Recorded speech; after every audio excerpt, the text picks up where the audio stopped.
কে কত বড় আল্লাহর ওলি আছে এটা মুখ্য না, কে কত বড় আল্লাহর ওলি হয়ে মরবে এটা মুখ্য। আজকে যে পাপিষ্ঠ আগামী দিনে সেও পাক্কা ইমানদার হয়ে মরতে পারে।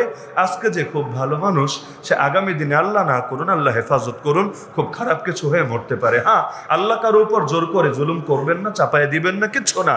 কিন্তু আমরাই নিজেরা এমন কিছু করে ফেলি যার কারণে হেদায়েতের উপর টিকে থাকতে পারি না। এজন্য হেদায়েতের উপর টিকে থাকতে চাইলেও আল্লাহ সাহায্য নিতে হয়।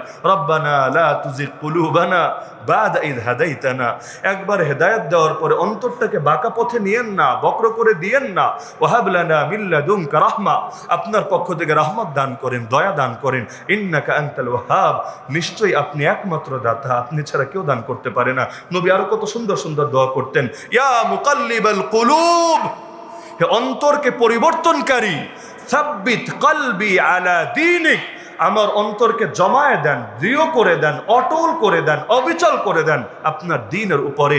ইয়া মুসাররিফাল কুলুব, হে অন্তরের দিক পরিবর্তনকারী, সাররিফ কলবি আলা তাআতিক, আমার অন্তরের মোড়, আমার অন্তরের গতি পথ আপনার আনুগত্যের দিকে ঘুরায় দেন।